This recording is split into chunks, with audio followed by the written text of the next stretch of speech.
Well, I mean, man, I haven't ever led a podcast before. I wouldn't even call this a podcast. I'm Really? sure you wouldn't either. Yeah, would you call this a podcast? I would call it more of a conversation because neither of us have podcasts, you know?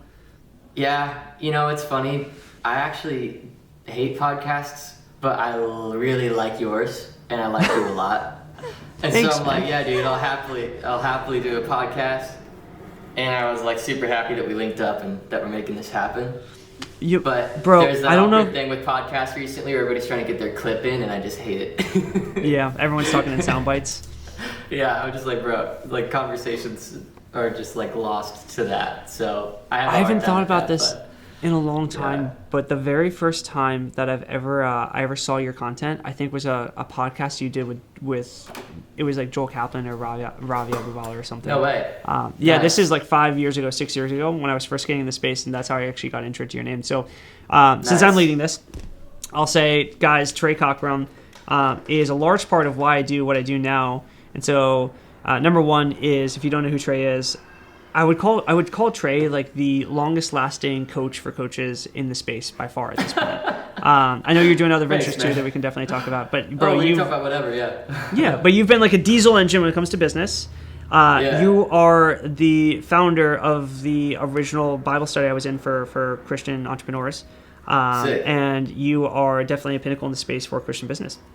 And I think you Thanks, do a lot brother. of things right. I really Yeah, man. appreciate that. Wow, making me feel really good. Thanks. Bro, I mean, why I have so much respect for you, you know? And you also, I'm sure you remember this, you were the first person I ever did any kind of work with after I had parted ways with the last company I was with. And we had That's a couple right. calls together, and you gave me a couple good ideas, and that's kind of what started me on the entire consulting route that I went down. Wow, man. And so, I'm really yeah. glad to hear that. Bro, Yeah, you've had a lot really of glad to hear that. large impact on me, man, and I know you've had a lot of large impact on many others. And so, dude, I don't even know where I want to go because up until like 10 minutes ago or 5 minutes ago, I didn't know if I was leading or you were leading, so I don't have talking points. But I just know Cool. we scheduled out a lot of time because I feel like we're gonna get deep with Yeah, it. So I was like, let's give it at least 2 hours because I just feel like we're gonna be here a while. I mean, look, man. There's so much to talk about. I'll just start here. Maybe like right now, here's what my life is looking like. Like I'm working on this new venture. We just had a good week with it. We're coming off of a good week. My main coaching coaches business is cruising. They're doing well. But honestly, dude, I think the reason why I wanted to be on your podcast and the reason why we wanted to have a podcast, call it your podcast, my podcast, call it whatever, is I feel like it's a good platform to talk about the role of faith in business and everything like that. And I feel like, honestly, dude, the Lord's really given me a lot of clarity recently because I've had to navigate so much change. And in that, I've had to really rely on my walk with God. And so it's a heavy topic to start with, but I know that you have that's deep what I want to get thinking into, viewers. man. And Yeah, I don't think anybody would be intimidated by that. We don't have to do too much small talk. We could Let's talk get about into how it. my house smells like banana bread right now. My wife's downstairs cooking food. Or That sounds we can talk lovely. about, yeah, it's great. yeah. I dude. feel like It's everyone watching this just wonderful. got jealous because I mean, so if you don't know Trey, he's living dad life now. Congratulations. Thanks, man. Family and everything, and so family in the house, Yeah. with banana bread going on, man. Yeah, I dude. envy that personally. It's peaceful. It's hard. It's Okay, but actually hard to have that stone cold motivation recently because I'm just love my life so much, dude. But anyway, Good for you. it's another topic. Yeah. Well, we can probably get into that later too, because that's actually an area that Yeah. I've been in as of the last year. Especially, and I want to talk about what you were getting into first, but the area of when you really start focusing on your relationship with Christ, business just Yeah. seems so much less important, and it becomes. Yeah. And so the tension, if you will, of, having to build and being proverbial and having work, and humans are, hardwired to work. It's the second thing we were recommended to do or told to do or That's right. in Genesis. At the same time, our primary is supposed to be relationship with God, and the more you have a relationship with God, the more you want to focus on that instead of business. And instead of 100%. watching mindset videos or business trainings or whatever, I'm constantly just watching sermons now. And I definitely, Yeah. and so there's a Yeah, tension dude, there. I'm just rereading Purpose Driven Life for like the 6th time, and I think you're the first person to tell me to read that book. I actually haven't read it really? yet. I know I haven't read it yet. It's such I literally have it right here. Like I'm not just, that's not just virtue signaling. Like literally my pin's in the middle. I'm going through it for like the 6th time. Let's go. Yeah, dude, that's where I've been at for sure. But yeah, no, let's totally talk about that, because I watched your podcast with John, and I was like, I feel like there's a lot of people on a journey, and I don't know that I can't say that I have 100% the answers on that, but I can just speak from my understanding. It's like I'm a ponderer, dude, and I just think a lot, and I probably need to like take more action. It's probably like my core problem, like in business. So I'm just a thinker, dude, and I just watch how other people do things, and I just observe, and I just kind of, I think that's, you call me a diesel engine. I think that's wise. I've never really like been in the middle of it, but I know everybody's numbers. I know everybody who's on whose teams. Like I know the whole. It's the same thing, So with faith, it's the same thing. And so I want to plant this seed. Maybe this can start the conversation. I'd love to hear what you think of this, dude. This is where God's taking me. This is where the Lord's taking me when it comes to like money, business. Okay. Where you put your faith, where you put your security. So, basically, the idea is what you fear most, what you have a fear of, is what you're putting your faith in. Okay? In the inverse. Meaning, if I'm afraid of my finances not looking a certain way, I'm afraid of not looking a certain way in my industry, in my space. That's a lot of people. It's a lot of compensation for how they want to look. I know I can speak to that because that was me, healed from a lot of that. Or if you're afraid of being beneath a certain number in the bank account, those things are ultimately your idols. Because you cannot have a nervous system, almost what's like visceral fear of something that you're not also putting your faith into. That's where I want to start. I want to really hear what you think about that. Wow, bro, you're going deep. I love it. I have an immediate thought that's coming to that. Yeah. But number one, that is the coolest way to get into something quick. That's like the heaviest. Yeah. I did a few podcasts like 9 months ago. I don't think I ever had a question like that, which is so cool. Yeah. So, bro, for me, the first thing. I've been soaking in the space for so long, so I'm just like, dude, why waste time? Let's do it, man. Let's get into it. I'm sure you thought of the first thing too, but this was my first reaction to that. It's Proverbs. I think it's 1:7 or 1:8, which is the beginning of knowledge is fear in the Lord, or fear of the Lord. Yes. Right. Dude. Yes. And so. Yes. I think when I hear that, number one is you said it's an idol. I was going to use the same kind of terminology. I said when you fear something, you're putting it on a pedestal. Which is idolatry, and at the end of the day, you're idolizing something over God. I think at the end of the day, if you have a reverence of God, a fear of God, then you would, number one, nothing of this world could cause fear for you because you know that you're protected by the lion. That's absolutely right. Yeah. And so realistically, I think that when it also, you can go to don't be anxious, and at the end of the day, we can add a second to our lives or add a grain of hair to our heads. Matthew. Yep. All to say, when people are scared of their bank accounts not looking, and it's funny you say this, bro, because I just told you I'm doing a little bit of house hunting, and I don't know why today, man, I got a little fearful in the car, like of the change coming and such, and I was actually I literally was talking to my videographer who was in the car with me on the way to the office. It was just us, and I said, man, I gotta pray, bro. Like I could feel my heart bumping in a way that it hasn't bumped in a long time, and it was just the fear of change, and you.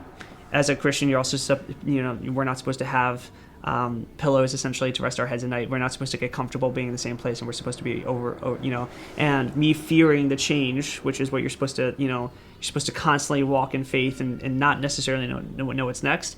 It's me not having faith in God that whatever He's putting in my plan, faith or steps are right. So I think that to me, it's like a way of looking at Proverbs 1:7, 1:8 that I haven't looked at before, which is that fear of the Lord is knowing that if your fear is in Him, or the absence of Him, or the reverence of His power, you're never going to be fearful or anxious of anything else of this world. That's right, dude. So, what do you think? Right. Where you said He's been guiding you there? Where have you been with it? Well, I mean, just literally, my cortisol levels are way lower. My sleep's better. I'm making better decisions. Business is coming easier.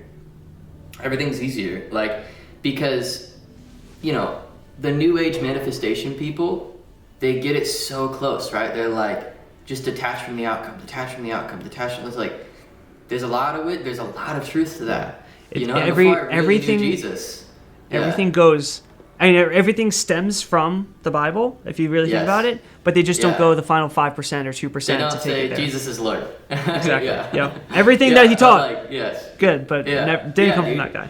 Yep. But like, you know, I've read Reality Transurfing like twice, and that's a great book, and you know, and it's always juxtaposing it to like what Jesus says, and like, it's just like, dude, the ultimate way to detach is just to like truly in your heart know, because like I just think a lot of our audience is. I'm gonna interrupt you and ask you a question. I'm gonna ask you a question. A lot of people, when you go into like the I'm sure you've seen this because you've been in this Christian entrepreneurial world longer than I have. Yeah. But like cybernetics, reality transurfing, etc. A lot of people say they're actually sinful thought patterns or mental frameworks, because it's like it's teaching something that is almost doing it yourself rather than doing it through a relationship with God. And the mental like the outcome of it is, to my understanding, not bad at all. But it's the way that you're getting to the outcome, like the journey that you're taking to get there is a very self-focused thing rather than a God-focused thing. And a lot of people would say, like, I've you know, this is a really debated thing in the Christian business world, at least in a couple things that I've seen. What are your thoughts on that? Do you think realistically there's anything to be taken there? I mean, man, that's tough because I recommend psycho-cybernetics to like everybody. So I'd have to like slow down and think about that. But yeah, that's fair. I mean, look, yes, absolutely. Like, I think that's the thing is, you could say that about anything that makes your life better without Jesus being a part of it, right? So, like, I think that man's wisdom is ultimately just decent tools to navigate the physical world, you know? But ultimately, man's wisdom is like an oxymoron. Like, there is no such thing. Like, all truth stems from God. Man's wisdom is folly to God. Yeah, right. So, like, our smartest ideas are his dumbest ideas. Like, there's literally, like, a verse that says something like that. I think it's in James. It's the book of James. Is it James? That's right. Our church is going through James. That's where I heard it. It is in James. Look, I'm proud of that. Later in James. Yeah, it is in James. So, yeah, dude, I think these books have a lot of merit. And I will say, I mean, Psycho-Cybernetics, the author, he brings up Jesus in ways that I wouldn't even necessarily theologically disagree with the way that he brings Jesus into the conversation.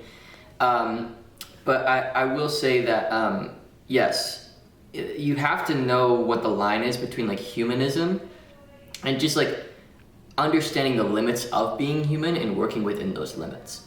Yeah. So, like, for me, I understand that there's a limit to the way my conscious brain operates and what my body operates and everything.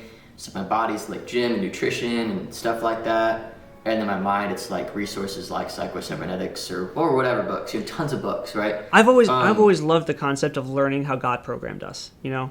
Yes, and so I think that's what those books do. It's like a study on how God created us in the image of God, you know? But at the same time, it's like when you try to be your own God and kind of play the system, that's when things can get dicey, you know? Yeah, that's absolutely true. Because that's really what you're doing. Is you're just trying to understand, like how God made you. I mean, you know, like all science stemmed from the church, you know, and that, like, people don't talk about that. Like science. Harvard was founded as a missionary school and such. Yeah, it was a lot of the Catholic Church, which is interesting because I don't even necessarily. I think some of what Catholics believe, is we can a get into a little bit heretical. Bro. But but sinless Mary and Mary's the Queen of Heaven. Yeah, we could go for a while. I don't know about that. but you know, they've done a lot, right? And so and one of those things is like a lot of like I said, Harvard, but even a lot of just sciences and a lot of, I mean, Catholic Church or just the church in general. But it all started off with who is God and what did God make, and then all these things started kind of coming about. And you have people who are like, oh, does science disprove God? That's silly. No, but also it validates him, if anything. Yeah, it validates, because you find. I mean, we could go into that tangent, it's a whole tangent, but yeah, basically, I think that's what psycho-cybernetics in these books are, and I even think like guys like I love like guys like Tony Robbins, and I love these people because they just get you self-aware of like how you work, because it's like the one thing that I really think of when I think of psycho-cybernetics is like that quote like. man isn't a machine, man has a machine, and it's referencing your brain, right? You are not your brain, like, and it recognizes that, but your brain is So it like recognizes the difference between like mind and brain. Yes. Okay. Soul and brain, mind and brain, however you kind of put it, right? Sorry, Same psychocybernetics. thing. I would say it's not written as, theologically first, and so I would say that most people would read it mind brain. I love as a Christian that we would say soul brain. Yeah, but it recognizes the split at least. Yes, That's totally. cool. And then you have a lot of these guys who study like consciousness and stuff. Like you have a lot of the Napoleon Hills who talk about how your brain is like an antenna and stuff, and like how it like tunes into frequencies and things like that. And I think it's just like it's just we're goldfish in a bowl trying to understand what air is. And it's like I think these are people who don't know Jesus and don't know, because like once you know Jesus and you've like properly read scripture and you understand like who God is theologically, like you get your theology right, you come to a lot of peace of the limits of your humanity. You know what I mean? So I think the difference is being at peace with my limits as a human versus trying to be God, right? So these tools give me the tools to navigate the limits of my humanity, as opposed to I'm trying to put myself as like in the God role in my life, right? Because I still have a job to steward what I've been given. Like, Adam came from the dirt, and God said, like, you are to rule over dust the you will earth. return. So it's like, yeah, right. But still, yes. Still, yes.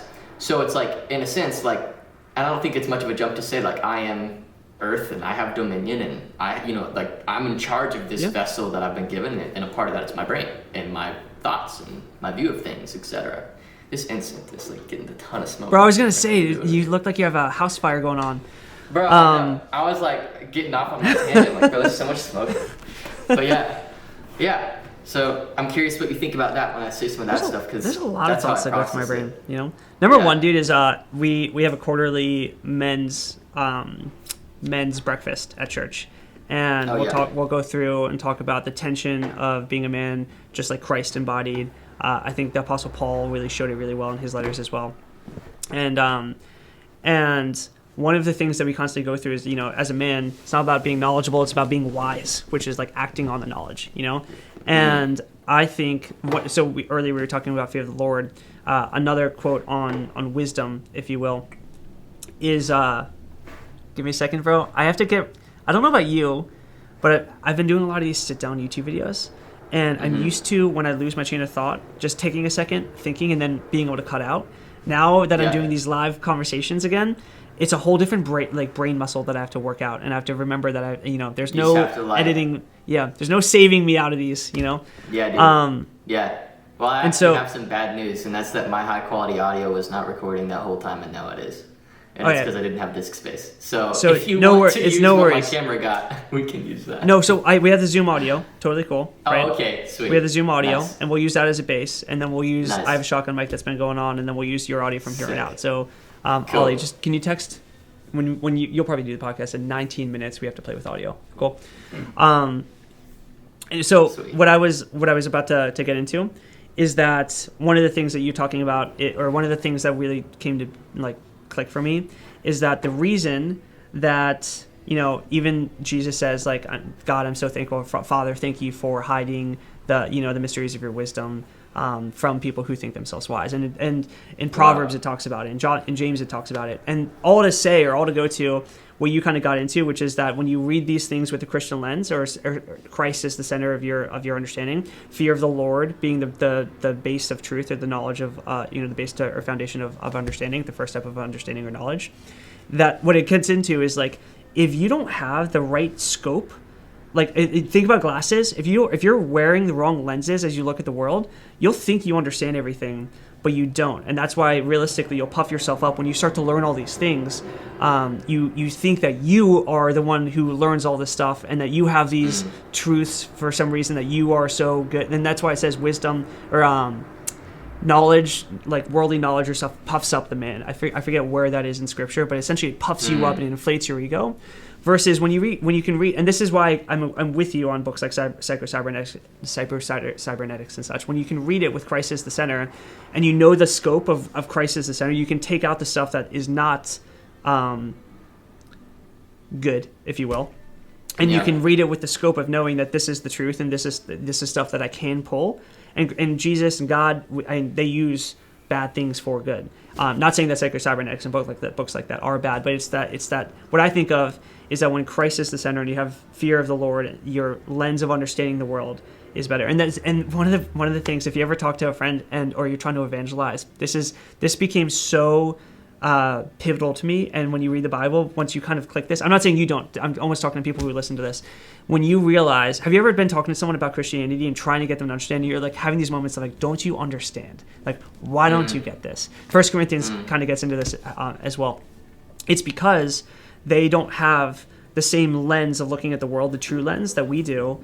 And so there's certain wisdoms that they just can't, that God just, will not give. And the understanding of how we approach life is different at that point, which I think is why realistically, you're saying that you're getting the family life and you love your life and such. And I don't know, I feel like once you have that, and I feel like you have that understanding, your life completely changes, and how you look at how you consume information changes and how you 100%. Act changes. And so that's my spiel on what I would think of based on what you just said. Yes. Well, I would say that to bounce off of your thought about the difference between like man's wisdom puffing men up. Well, what the thing that really stands out to what you just said to me, about what you just said to me, is that idea that I don't think that people who aren't Christian can understand truly how different the way that the world feels and looks is. I think that, and especially because it's a true thing. What you're saying is gospel. It's actually like biblically accurate, Yeah. Oh, yeah. It's a completely different world, and it's just like, but I just think a lot of people are like too young. Especially like I can't imagine. And if you have somebody in your audience who's like 50, 60, like dude, leave a comment that's sick. But I can't imagine there's a lot of that, and so we're just not thinking about death that much. Like honestly, So I do think that that's a part of the problem. Is we live in a world that literally, it makes you think you're going to live forever. Like, Western culture, there's not a lot of death happening. Like, and I know that that's like kind of a dark thought. No, bro, I learned this a year ago. It's like one of the best things that the devil ever did for his, for his growth is he hid death. So if you think about like realistically back when Christ lived, you would see dead bodies on the cross. You would see dead people around. If you think about just a couple hundred years ago, you'd be throwing dead people into, like when the revival happened in the last few hundred years, death was prominent. But now, realistically, if someone dies, you're not even thinking about it unless it's directly impacting you, and even then, it's closed casket or cremate. Like you just don't see it anymore, And since you don't see it, and because there's like no end, people live thinking there is no end, And so I totally agree. It's something that it's definitely dark. Something a lot of people don't talk about. It's super dark, but it's also not because we're Christian. Like death is. Been properly defeated, and so, but I do think that like you can't exercise your faith if you don't see death around you. Like I do believe that, because like if a loved one dies, you have to you gotta do something with that. You know what I mean? Like, and if you don't believe in God and you just think that they disappeared into nothing, like bro, I don't know, man. Like if you really are walking around thinking that, like it's a slippery slope into some very dangerous, because everybody's a theologian. Nobody's not. Everybody has an opinion about why we're here. And if your opinion is there's no reason, that is a reason. There is no reason why we're here. We're just chance. That is a reason. We are the manifestation of chance and science or whatever. And I know that's one of my favorite things to do when I'm evangelizing is say like whatever your theology is, you have to at least play it to the extreme. Christianity is like first thing is there a God or is there no God? And if there's no God, Stoicism. A lot of people are like, I'm Stoic, but that's not playing it to the extreme. The extreme is nihilism, right? And when you get into that, you can get into like some seriously moral questions that will make people question whether or not it's possible for there not to be a God. And so it's pretty easy. Romans talks about that there is a God, right? Then if there is a God, who is the God? Play it to the extremes. There's only one true God.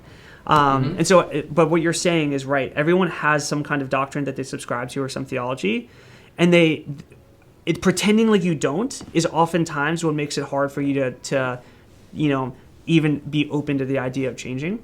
And so I love this line that Hermosi quotes all the time. I don't like talking about Hiromushi too often on content, but he says Because everybody that talks about it. yeah, and I think when someone is talked, about, you're glorifying that person to an extent, and I feel like that is something that comes with weight. Yeah, and I don't like to do that, but this line is great, which is that you question, and it's not his, he has it from somewhere else, I just don't know where he got it from. You question the beliefs that you have, except for those that you truly believe. And like the thought of knowing that you subscribe to some kind of really deep doctrine that you actually don't even know you subscribe to is so true. Where like people think we're crazy for subscribing to Jesus, but then they don't realize that they're subscribing to some crazy, far-fetched thought that hasn't been proven, that has much less proof, that's probably new to the last like 60 years. And it's just way down there. It's way down in the subconscious somewhere, something you picked up along the way, and you just have and that's the lens at which it. they look at life, Yeah. And so. Yeah. Well, it's gonna, because it's like common knowledge, like in the self-development space, that like, beliefs drive thoughts, thoughts drive behavior, behavior drives like habit and actions and results and stuff like that. Like people generally are pretty common with that idea, I think.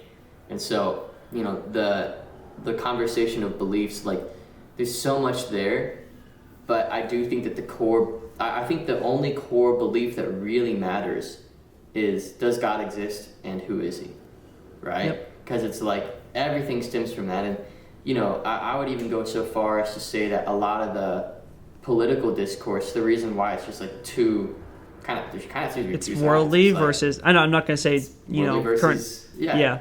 And but I think that there's some on that side or the other side that do or don't, but generally, that's a pretty good way to draw the line. Generally, because it kind of comes back to just one thing. Were we created with a purpose to have a relationship with our Creator? Or are we just chance? And so everything kind of stems from that. So you can see why. And again, I'm friends with, and I don't, it's not like, there's not a lot of judgment. I see why people arrive here. But it's like, the whole like, oh, you might be whatever gender, do whatever, like that makes sense. If you think that humans, we're just kind of, chance and we just do whatever we want. Then you'll become your own God. Here. And it's okay to play with chance.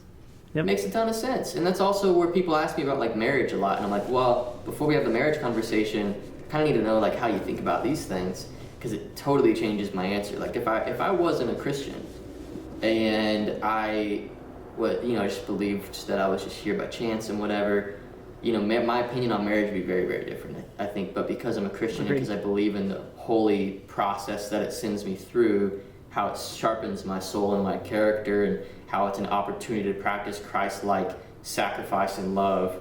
It's like, yeah, of course I'm going to get married. Like, it's the best thing I can ever do. But if I wasn't a Christian, I don't know, man. Like, I think that these other ways of looking at things make a lot of sense. Like, like even if you genuinely believed, which I don't, that humans are just humans. They're just bodies. Yeah. I think the only thing I want to bite on is that I don't think it makes sense. I think it's very persuasive, but it doesn't actually make sense. So if you think about the law being the law, the law being the objective way that, like, so if you're not Christian, most people will hear the law or the commandments or the way that Jesus teaches us to live, and they'll look at that as confinement, when in reality it's the baseline of flourishing.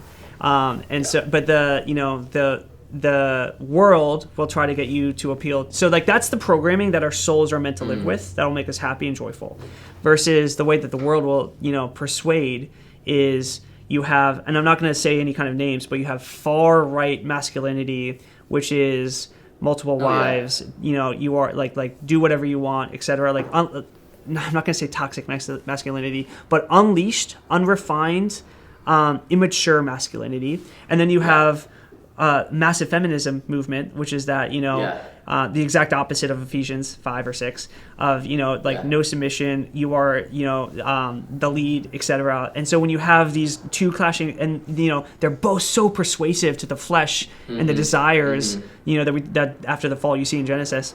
And so it's not that it makes sense, but it's persuasive to that, That makes it, so, I know I can appreciate that adjustment. No, and I would agree with you. I should start saying it like that too, because I do think that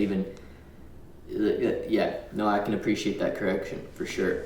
Because I would agree with that. They are very persuasive. Bro, there's one thing that you said that made me, so I've been thinking about making this video for a long time. I haven't known if it would be like heretical or not.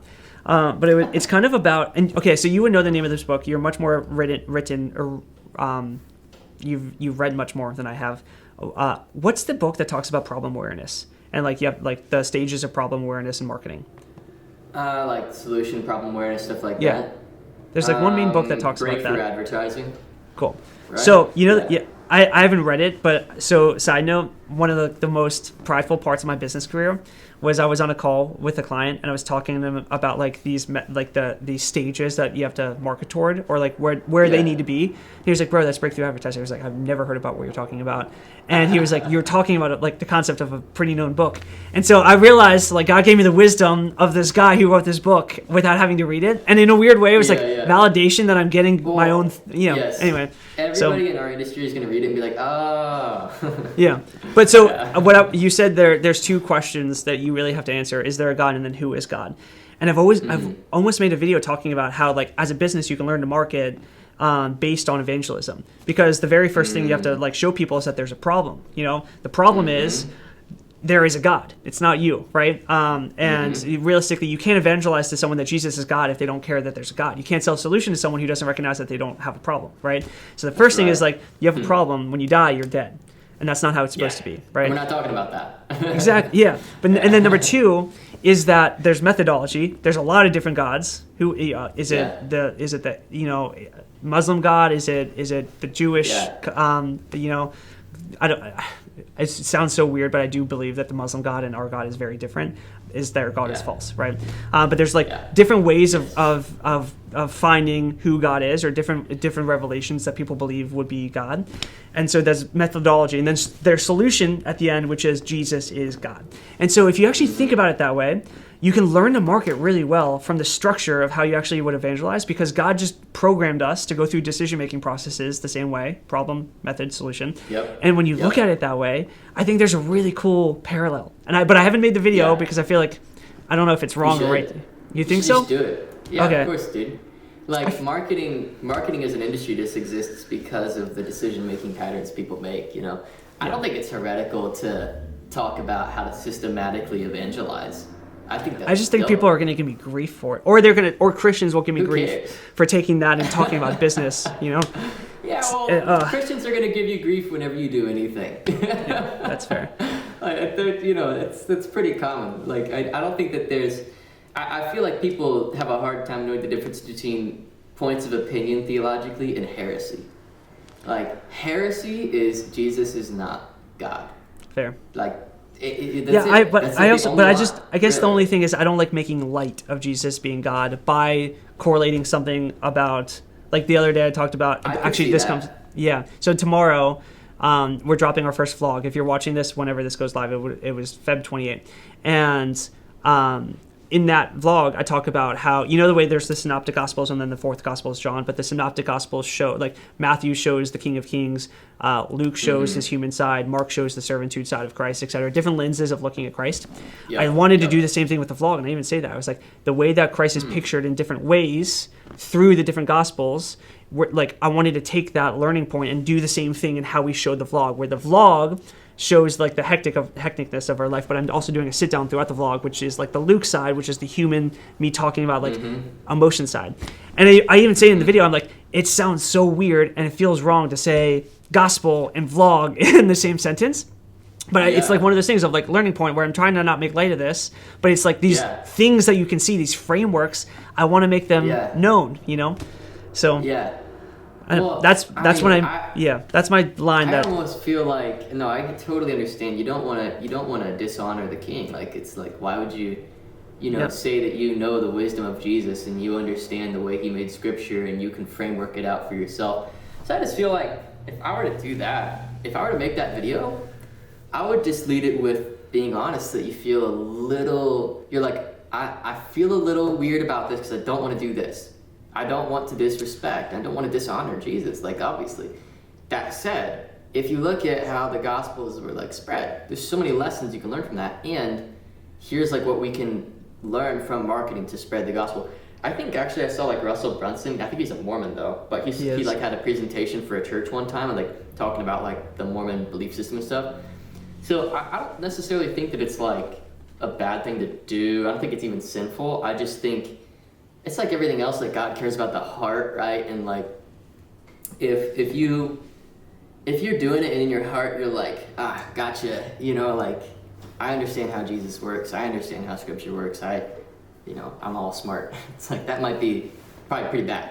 But that's where it's the same thing too, like when I'm making content or coaching people, it's like, I don't have all the answers. This has just worked for me. Like, that's like kind of how I move. Like, I'm not like, hey, I know everybody's answers to everybody's problems, and it's like, never speak in absolutes kind of thing. Yeah, it's really dangerous to do that, because then, it's very dangerous. So you just like, this just works for me. Like, you could even just say like, this is how, because if you've successfully planted the seed in somebody's life and you've seen them go on to know Jesus, like, you talk about like, here's how I kind of thought about it at the time. This just works for me. I mean, that could be probably how I do it, because it'd be a sick video, dude. I like That'd that. be actually super cool. Next week, you'll see it come out. Deal?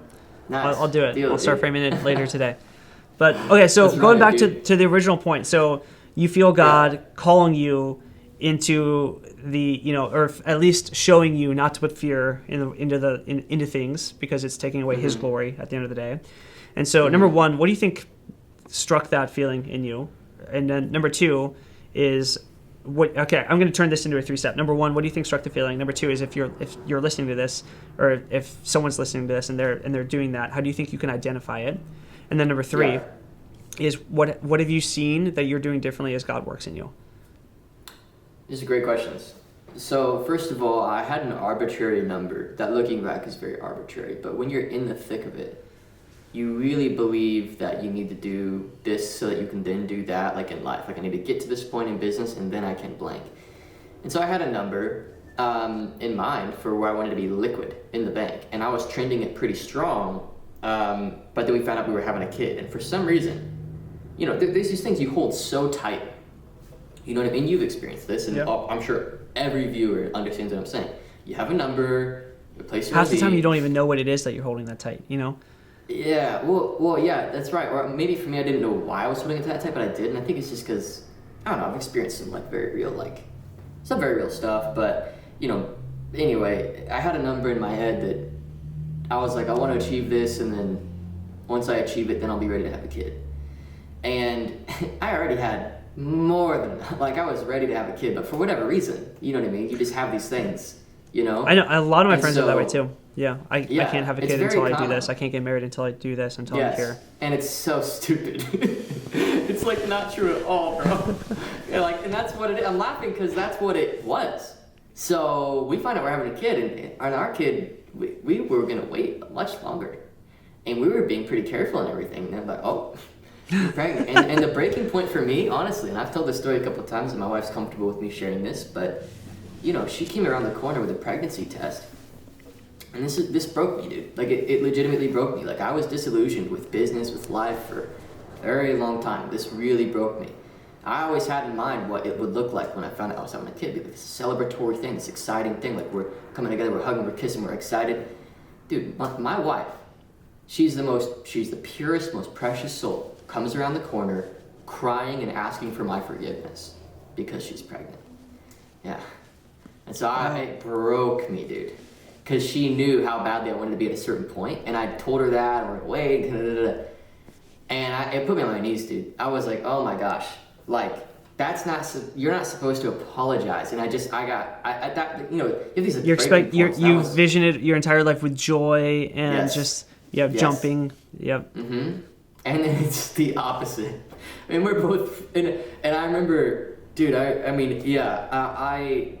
it was just too much for me to handle.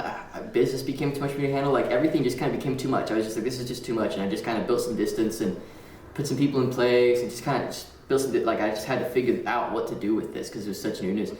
And it didn't take long. Eventually I got super, super, super excited. But it did take longer than I wanted it to because I had this number as a pinnacle goal. And so that really was a big red flag for me spiritually. I was like, man, that's weird. I'm not supposed to be that scared of growing my family. That's ridiculous. That has to be. And it turned out it was. And it was because, again, I was more afraid of not being somewhere by the time I had my family than I was afraid of, just not being in step with my creator, not being a good present husband. I had put on a pedestal things that didn't deserve that position in my heart. And so, that was the beginning of it. And then in that journey, I kind of got to why am I even doing this at all?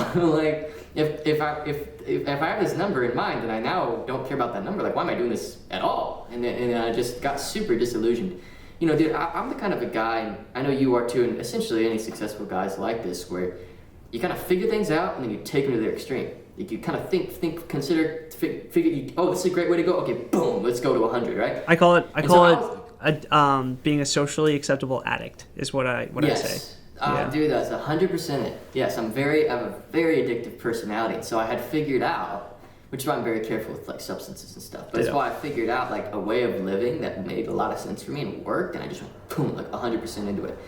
And then having a kid just broke it. Like you build up all this like mental lattice work of like what life's gonna look like and who you are, and your identity, and where you're gonna get, and all these things that are really important to you. And just boom, everything changed. I like the term lattice work there. I've never heard that before, but like that cross section of every area of life. Built on things. Yeah. Yep. Well, yeah. Well, so, I like to make apple pies, and so I'm thinking about a lattice apple pie, where it's just everything one breaks, you have to take all of it off and redo it. Exactly, dude. Well, that's exactly right. So one broke, which was I had this idea of when I'd have a kid, and looking back, I laughed so much because I was ridiculous, and this is hardly even a year and a half, maybe 2 years ago. But yeah, dude. And so anyway, now we're here and we have our kid, and it just broke me, dude. So I went on this whole journey of like, why am I? Because if I'm not gonna get here by the time I have a family, then that's not gonna happen. Because I had that, like, dude, I was one of those guys that look at a vision board every day. You know what I mean? And like, I've never done the vision board, bro. I've never done it. Yeah, I don't know if I'm missing out or not. Yeah, I actually believe you. I don't disagree. I know some guys who are like crushing it, and they are massive on manifestation, and you've done it. I think genuinely I'm probably missing out by not doing it.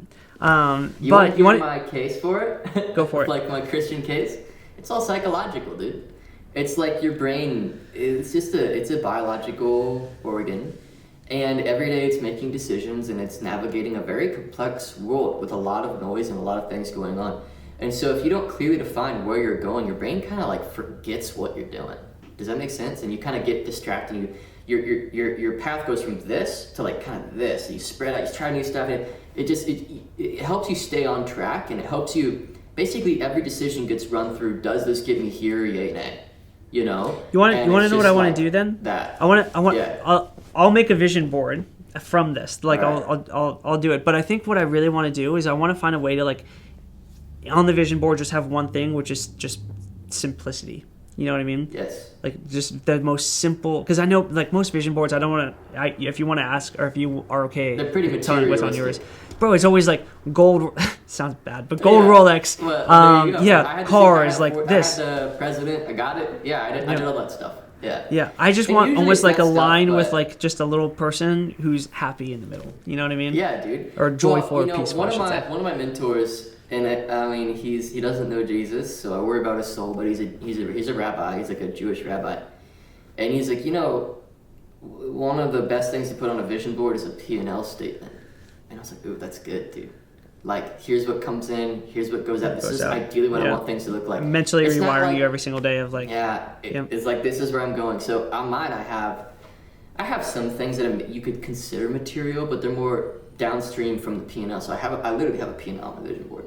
And it's like, I just look at that, I'm like, this is where I'm getting, this is the revenue, this is the outflow, this is how many clients it's going to take, this is the team size, like that's on my vision board. That's smart. And it helps me like keep that in pace.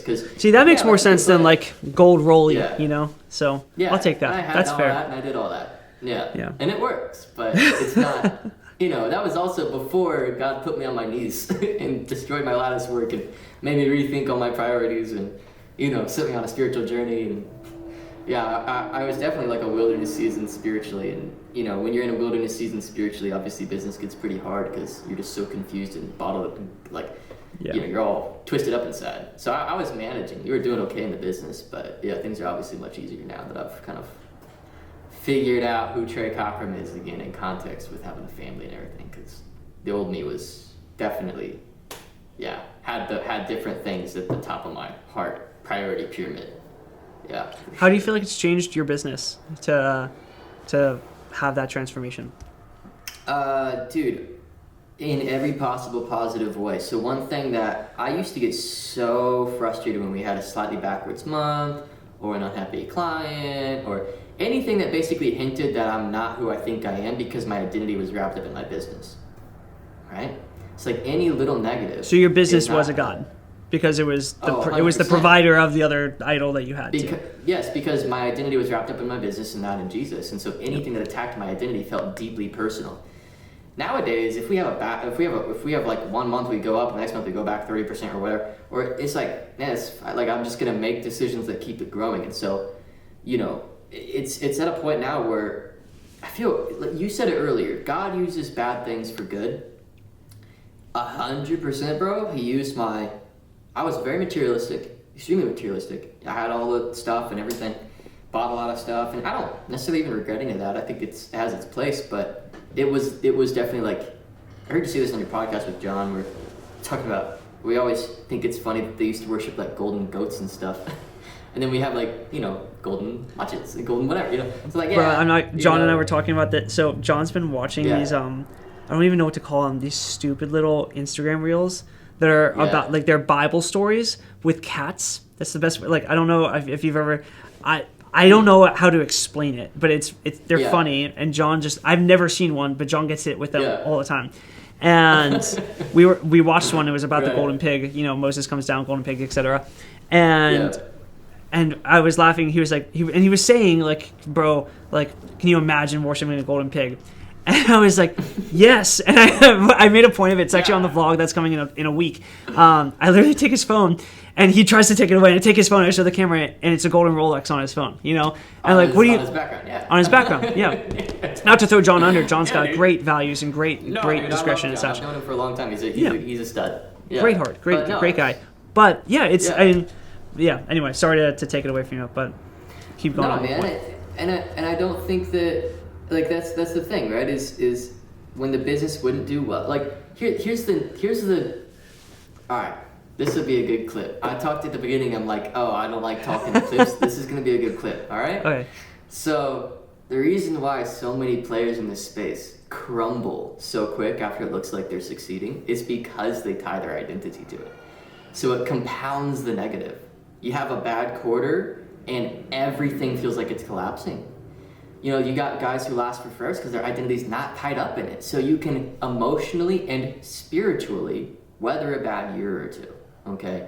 So a lot of it comes down to what you tie your identity to. So if you have a bad month or like even for me back at the time, I'd have very atypical things happen. I could have certain team members leave or competitors pop up or and it just all felt like getting punched in the freaking face because I just had so much tied up into it. Yeah. And so... yeah, like you just have to tie your identity to something else. Like business got so much easier, and sales is easier, content's easier, everything's easier because it's kind of just like dude, like I'm gonna die, I'm gonna spend eternity in heaven with Jesus, and I maybe intellectually knew that at the time, but I didn't feel it in my body. I didn't actually sleep better at the end of a hard day. My cortisol levels weren't actually lower, but that's what causes a lot of the destruction of a lot of these businesses is. It's all they are, and a lot of people, a lot of leaders in good faith and good heart teach people to do that.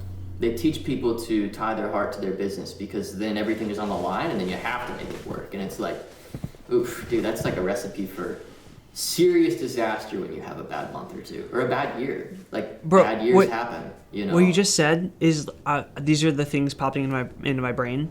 When my brain thinks in analogies. I don't know why.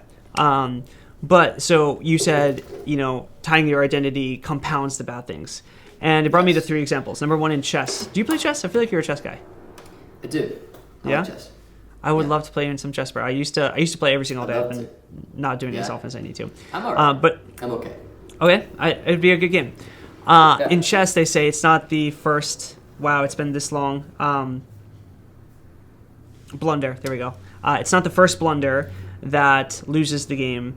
It's the blunders that follow. Because after you make a mistake, you make mistakes trying to solve your mistake. And the other day we were talking about we passed a casino and we were talking about gambling and stuff, and we talked about how when the people who have we were at a restaurant the other day, and the waiter that we have, I've had many times. I text him when we're coming now, and he takes care of us. And I don't know why I said this, but I was like, blank name. Have you ever gambled? You look like you would like to gamble. And I don't know how to word it, bro. He, like, number one, just poured out his heart about Jesus and how he came to Christ and everything like that. But number two, just poured out about his former gambling addiction. And we were kind of talking about that after we passed the casino in different stories. And we said that it's not, when you go to a casino and you lose money, that's not actually the bad part. What happens is a lot of people, like, you know, they compound the blunders, if you will, and they go back to the ATM and pull out more cash, and they think that they can recoup their losses, and that's what does it. And I think a lot of times, so much wisdom in that, dude. Right? Yeah. In business, it's like someone says something, and if you don't tie your identity to it, you can just let it, you know, it's not bounce off, you just let it come in, and Christ absorbs it in your heart.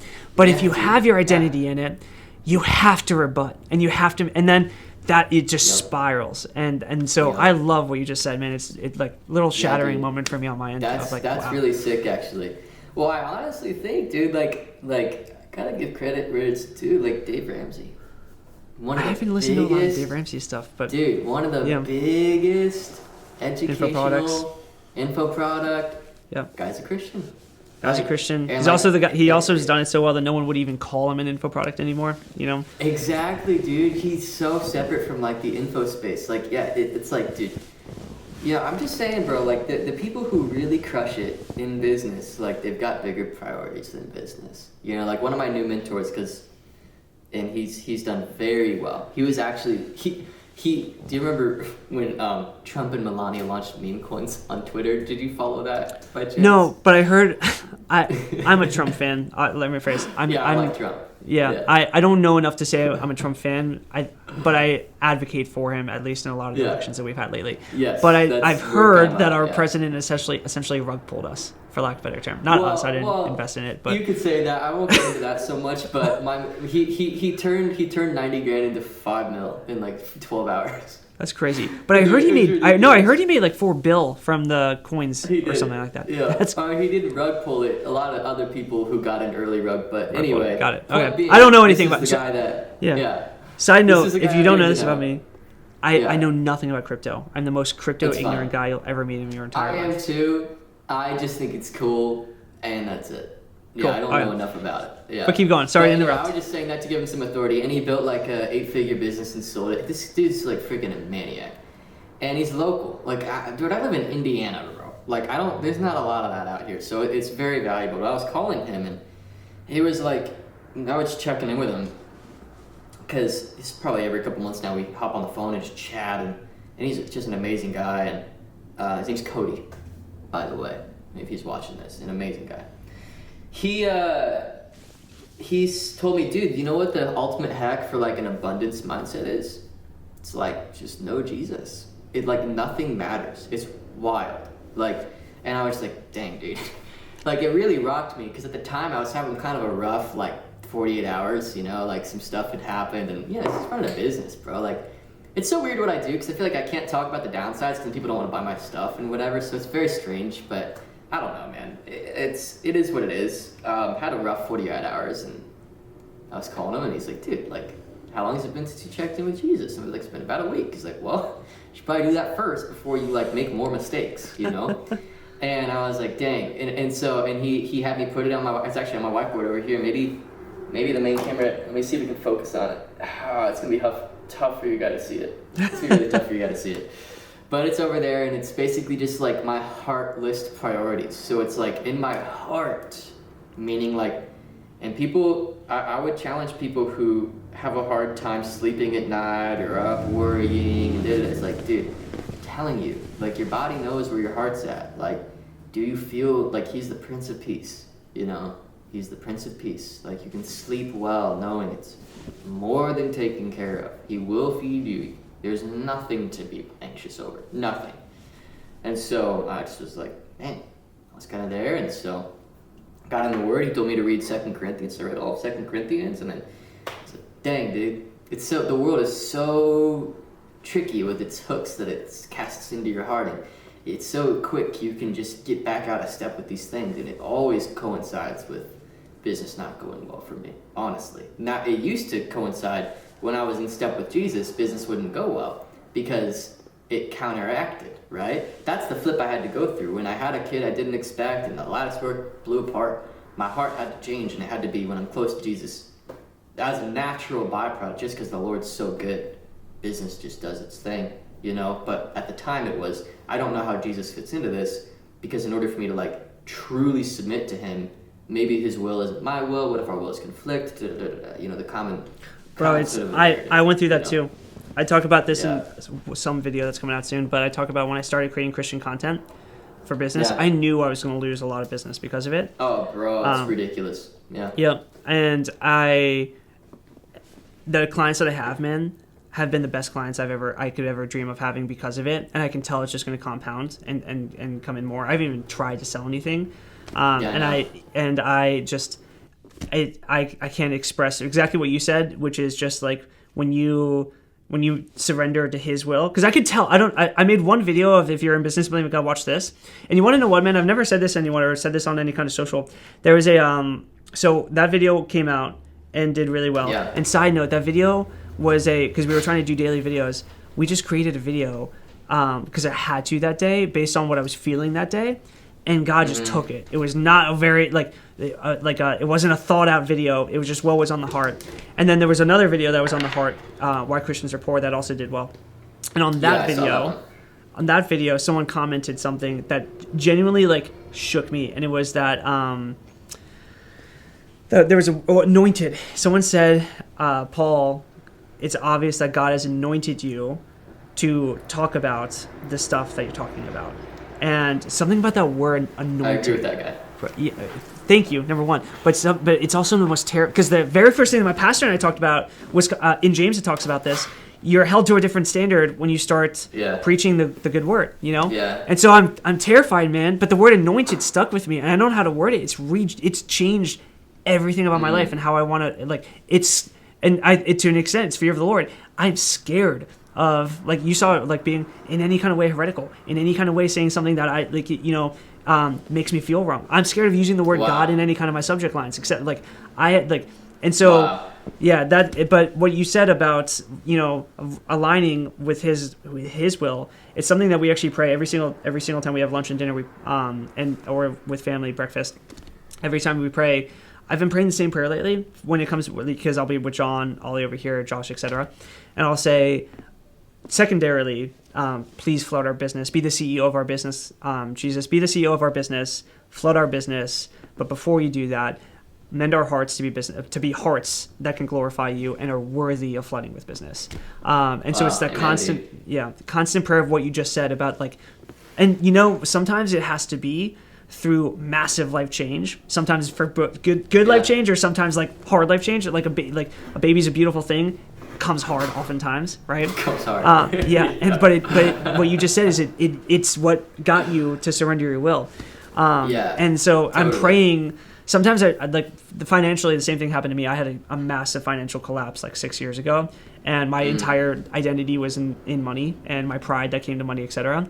And when I ask for God to change my heart now, the joke that I kind of have with him is I say, change my heart, align my heart with yours, but just make it less painful than last time.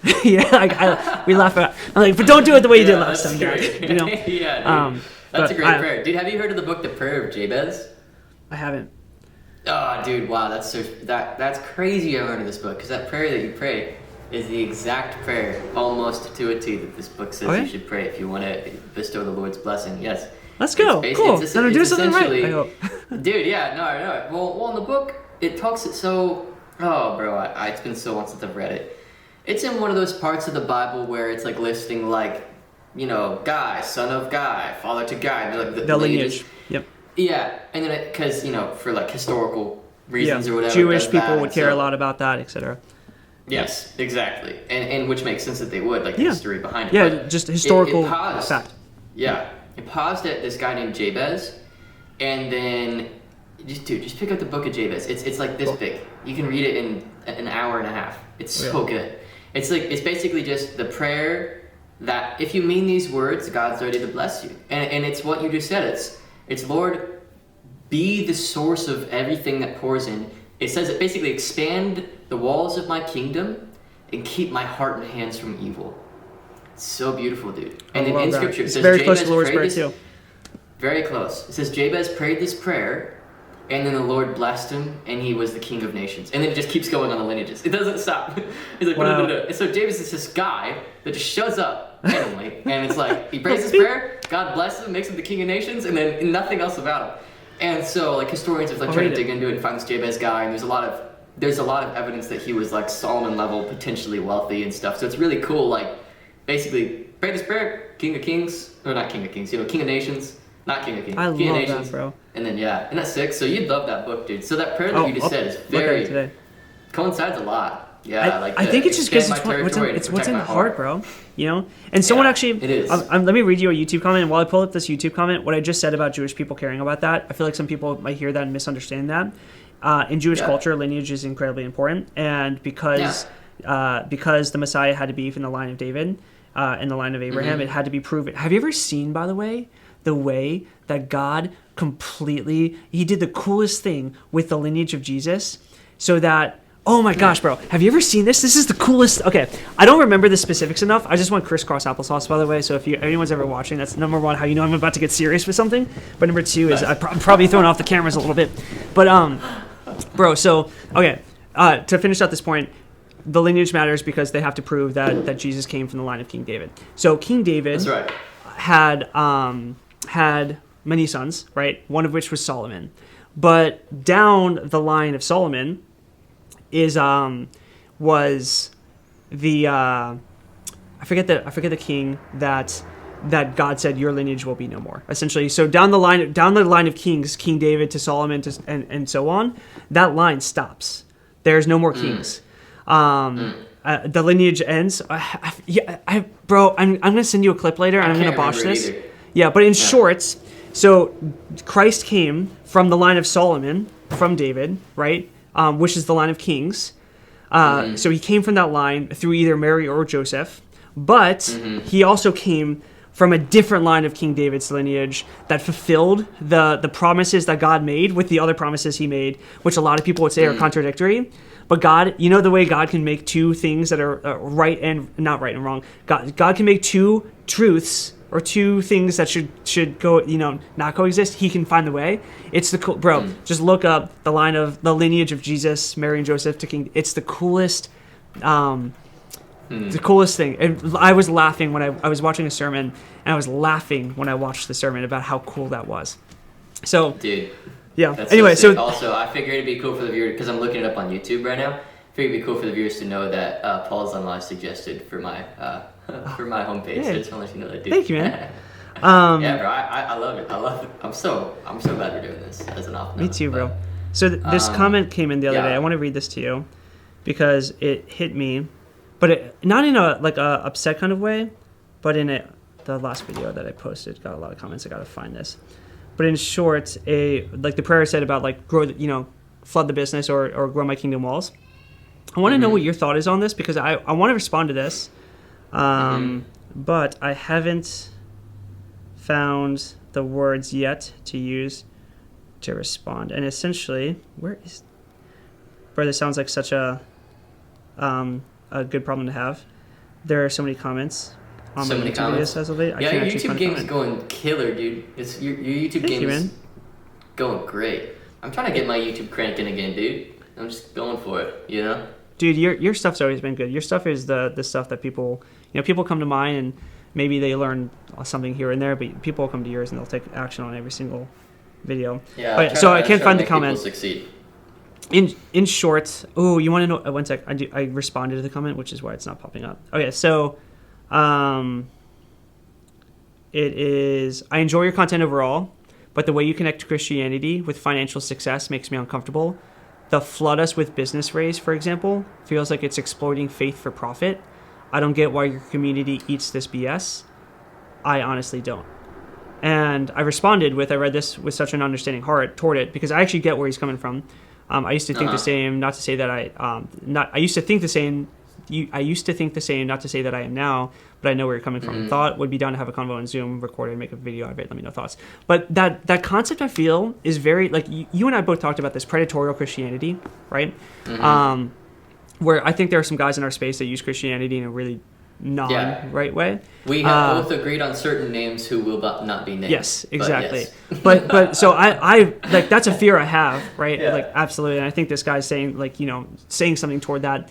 And I think the reason it's still in my brain is because it's a fear I have of being true, of course. But what's your thought on kind of what I just said of, like, flood us with business?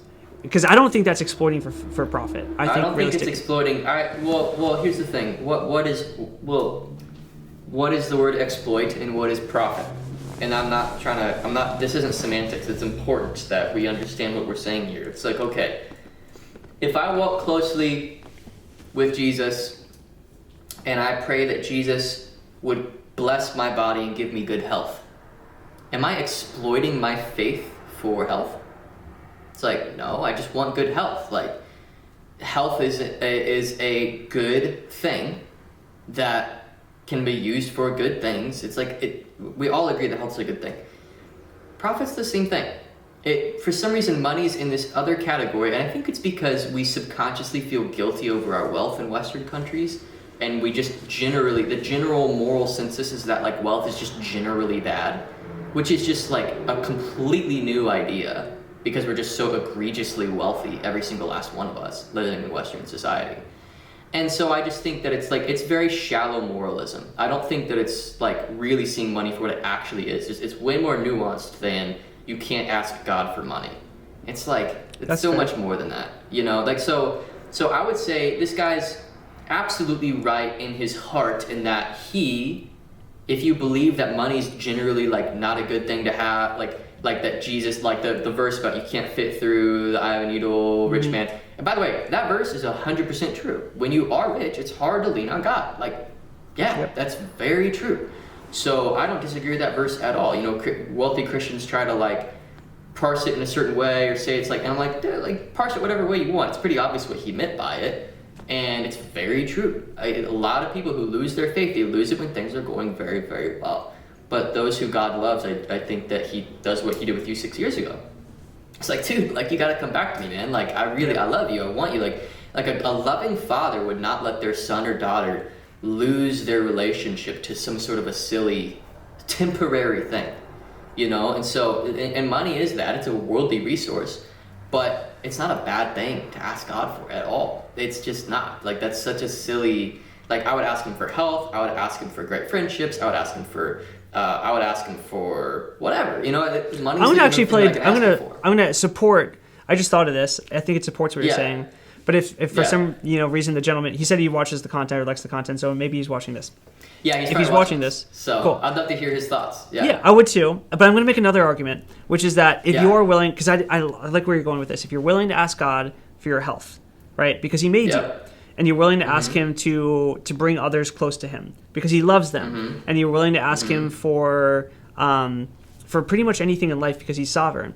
If you're not willing to ask him for profit, for money, for flooding a business, in a weird way, you're actually almost taking away the glory that he deserves because you're saying, I can't come to God for this. I have to do it on my own. And so. Anyway, I didn't think about it that way, but that's probably how I'd rebut that in the future. That's a great way of putting it. And also in Isaiah it says, like, our covenant with the Lord is that He gave us the ability to create wealth. Like, there's a lot in Scripture that talks about it's a part of it's leaving you're not less or more of a Christian based wealth, on how much money you make. That'd be like saying you're less or more of a Christian based on your health. That's silly. It's like you're less or more of a Christian based on, like, that's not. If Jesus is Lord in your heart, I genuinely think that that's, like, pretty much all that matters, because Scripture makes it very clear that that's pretty much all that matters. And then that ends up showing itself in a lot of other areas in your life. But yeah, I mean, look, that's why it's such a personal thing, and I don't know that I even have the wisdom to say whether you, Paul, are putting money first or God first. Like the Lord knows. Yep. Like, He knows if He knows more than I know, man. God. About me. Yes. Yep. He knows more than I do, 100%. Dude, there's so much wisdom to what you just said. He would know better than even we would know often what our true motives are. And that's why He lines circumstances to teach us lessons. James 1 talks about that. I was about to actually say that, bro. God allows. Yes. Yeah. And then, you want, side note, one of the things, you can say it's not, like, theological, but I even in things like this, that might not be true. I find things to take from it.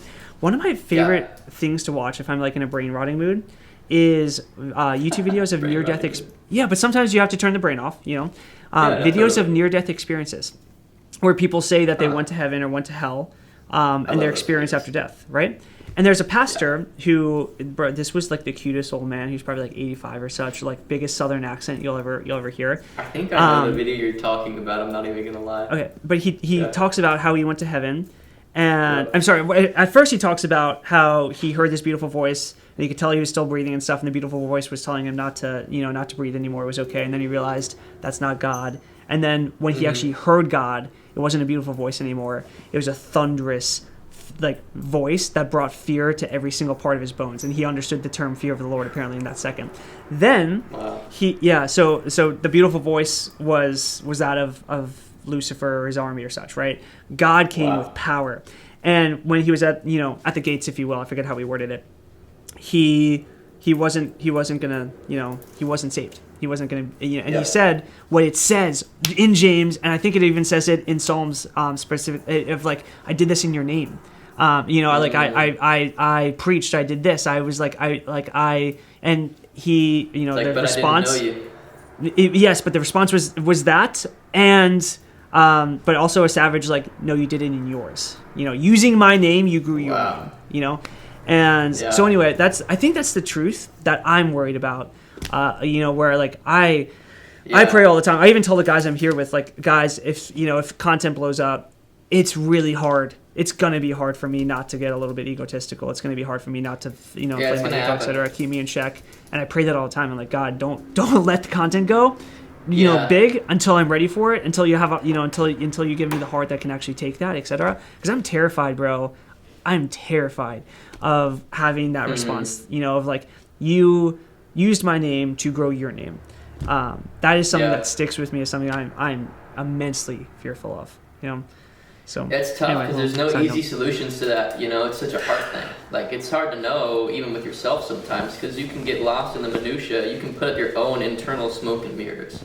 I don't think there is a solution. I think the solution is, going to God and praying and hoping. Yeah, and just I think so. I think, that's a rough one.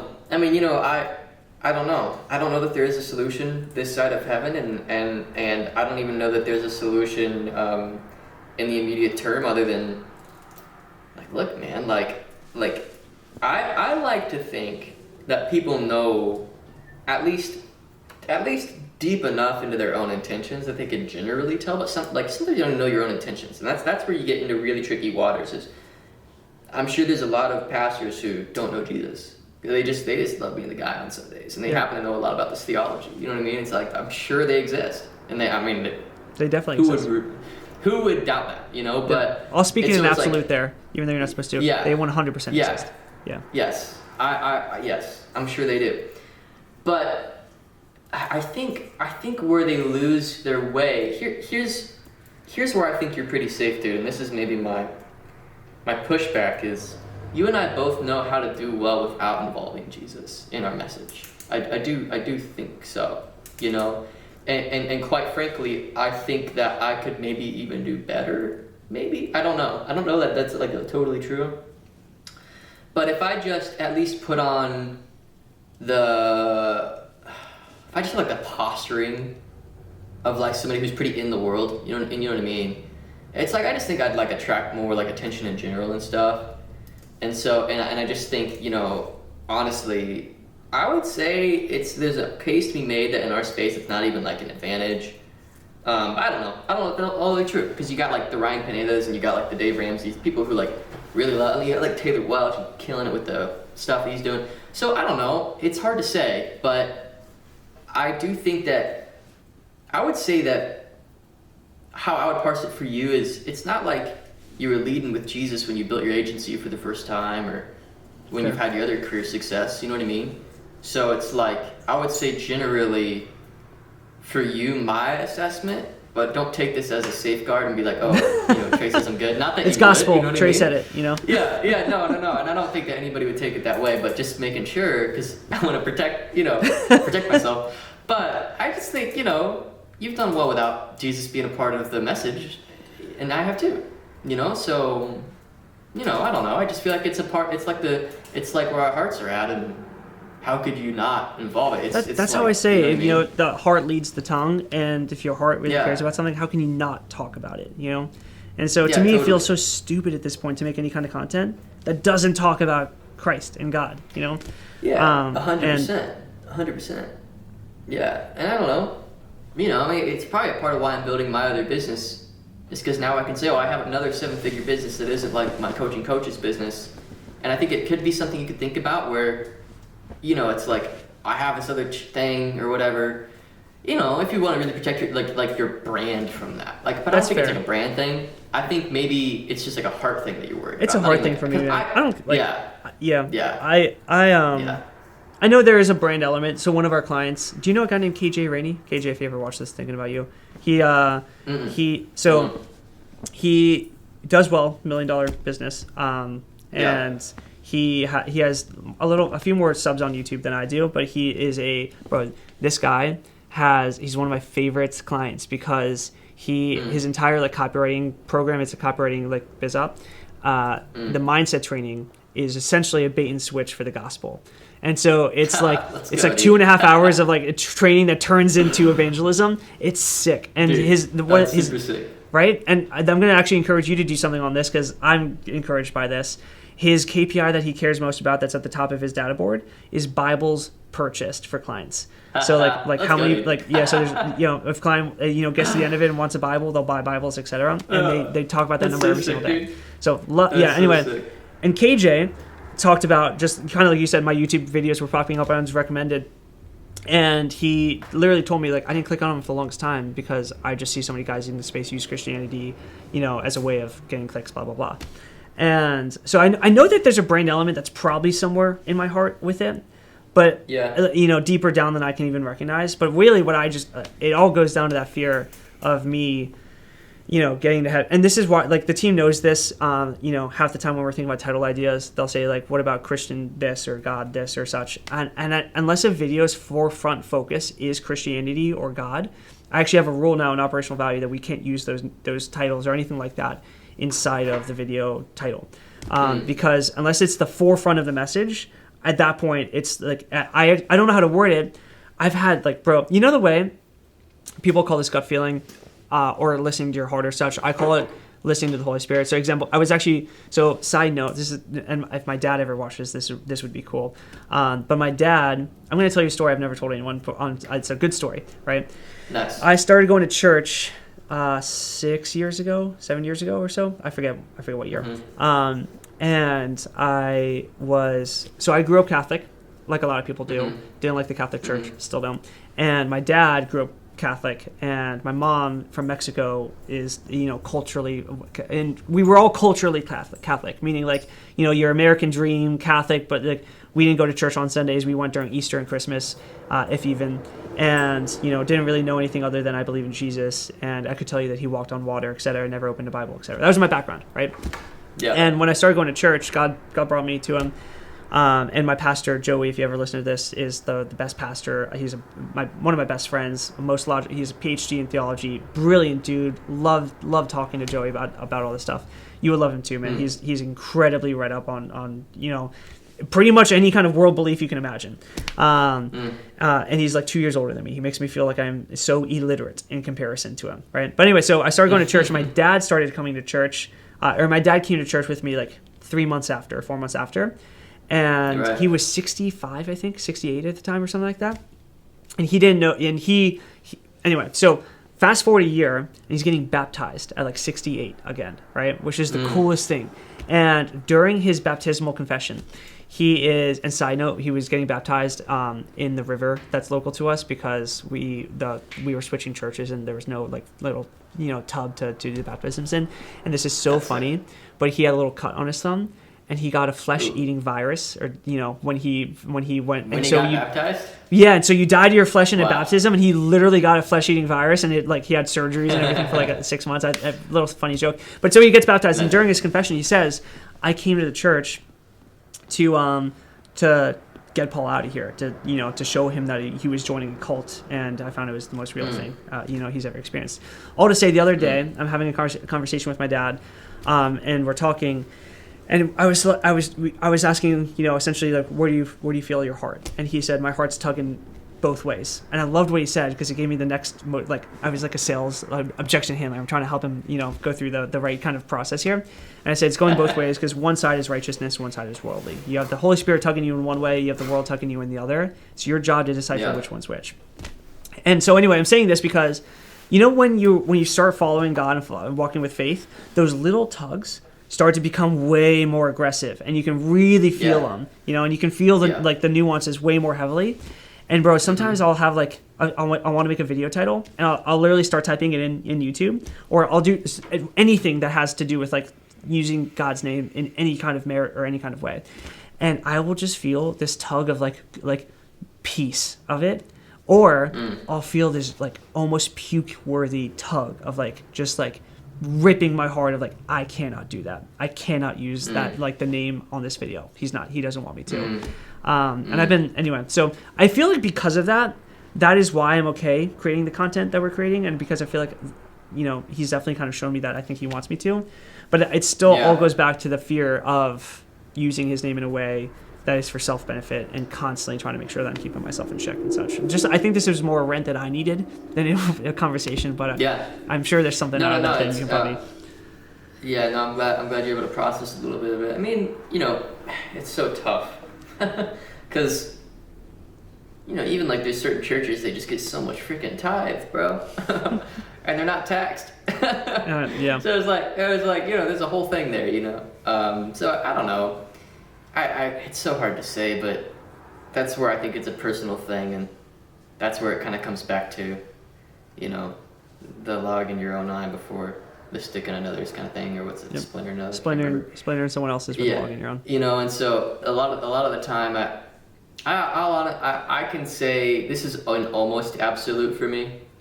I don't know if it's like all the way an absolute, but if like somebody else is a Christian, and they're like, they don't know me. They haven't even actually properly contacted me. They just left a comment. So first of all, content is like, you're getting the best version of me, like it or not. If you don't like this version, you definitely won't like, the going downstairs and have dinner here in a minute version, like, whatever. So there's that. And then there's obviously a natural filter with what you do, notes, saying, whatever, with the content and all that. You just don't know me. You don't know my personal background, my story. But you leave in a comment because you think you've sized my soul up. I would say, as an almost absolute, that tells me what I need to know about like their faith. Yeah. And I won't say this is true for everybody. Some people, they just feel a genuine like righteous pull. But I feel like I don't know why I feel the need to do this. I just want to. When I see those comments that I feel like are I feel like the heart posture and then how they're written is different. And there have been some comments, man, that like hit me. I'm like, boo, I can tell there's some serious actual conviction on this one, and I need to take this. Yeah. But then the other ones, I think, the word I think I would use for what you're saying is pharisaical, almost. Kind of pharisaical comments. Like the Pharisees judging, essentially, judging faith based on, in this case, a YouTube video. And so, like, I'm sorry, I interrupted it's like, no, you're good. I just think that people who do that, I think they're just looking to justify their own faith subconsciously, and which is fair, aren't we all? But like I just think they're looking in the wrong place to feel aligned with their faith, honestly. So that's my pushback. Is that unless we go to dinner, we sit down, we become friends. You know me, you see how I move, that's not me saying that I'm not open to challenge. I get the same thing. People DM me and they say things. I'm like, I really need to think about that. Like I'm open to the challenge 100% of the time. So how could I not be? It'd be ridiculous to not be. But just those like blind criticisms and attacks. Well, not even attacks. Just like there can be a lot of love behind them, but it's like, I don't know, man. I just think.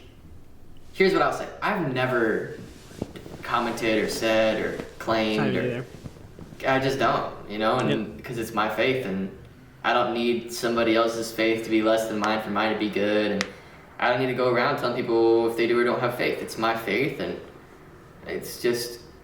But then there's a tipping point to that too, where it gets into that. It's my truth, so I'm not saying that, But I think you get what I'm saying. Absolutely. People who just go around correcting, it's like, dude, like that's not the point of this.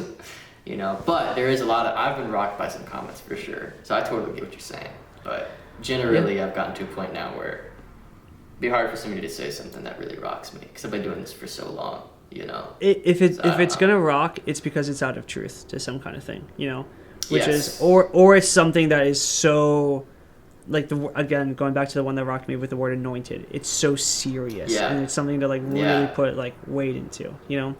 Well, dude, I mean, maybe a good question to ask is, what does your wife think about the content? How does she process the positioning and how you're coming off on the internet and stuff? Like, that'd be where I'd look, because if she critiques it, I'm like, all right, hold up, put the brakes on it. Like, she knows me, you know, and like she can even I think you're the one who told me this, and this really stuck with me when we were going through a big transitional season. You said your wife can often like speak on behalf of the Holy Spirit.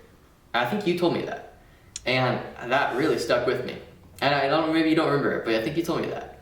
And yeah, dude. So I would say that's probably where you could check too. It's like, hey, babe, what do you think of this title? What do you think of the content of this? Like,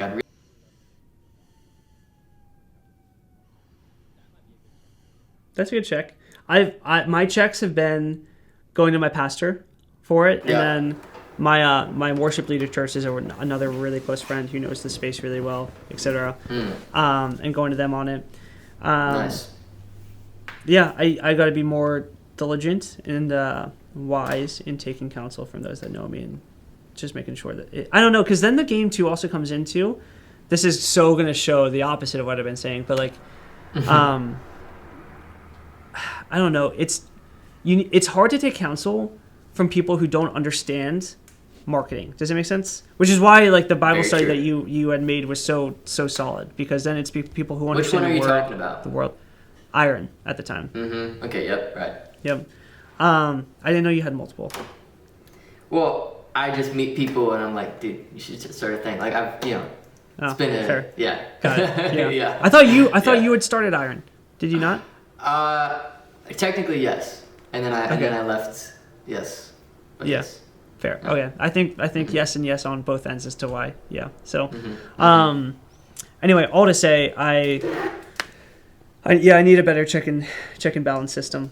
You know, it's almost like when you're running what we have, where it's, unless you have that kind of counsel, it's almost like you're running some kind of dictatorship rather than, you know, looking at like the balanced system of the U.S. government and saying, okay, we need different divisions here that can. I know, bro. You know, I tell this to people all the time. I don't consider myself, and you have a 3x. You have a big YouTube channel, to my understanding. You have 3 times more than I do, or so. Oh, bro, but like those subscribers are from when I was making videos about Minecraft when I was 13, bro. Oh, that's like, sick. I didn't know you. Like, it's not, you know, a lot of people, they're like, oh, you're not getting a lot of views. I'm like, I'm not a big channel. So, you know, but yeah. My barometer is Iman, you know? And so I like, Ollie follows me around with the camera all the time now, and people are like, oh, do you have a YouTube channel? And I'm embarrassed to say yes. I mean, like, I try to push it. I say John has a vlogging channel or a fashion channel. I just try to put it anywhere else I can. Because my barrier and yesterday we were, you know, having dinner, and they ask, and John finally gets it to where she knows it's me. And I say it's small. It's only got 20,000 subscribers-ish. And she's like, only 20,000. I forget a lot of people that might be like a decent number. But my barrier of thinking something's like legit on YouTube is 3 million or 4 million subscribers, you know? The reason I'm saying this is because I haven't thought about the fact that I probably already have enough of a stage to need checks and balances, like you're pointing out. Yes. And likely even to grow, it's probably, you know, something, even if I wasn't at the stage yet, it's probably something I should have in place just to make sure that anything we put out is with good heart, good intention, and true. 100%. So. Hey, let's create a cut here. I have to use the bathroom. Yep. Really bad. I can't even hear you. One sec.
Okie Bro, that dokie. banana bread is smelling so good.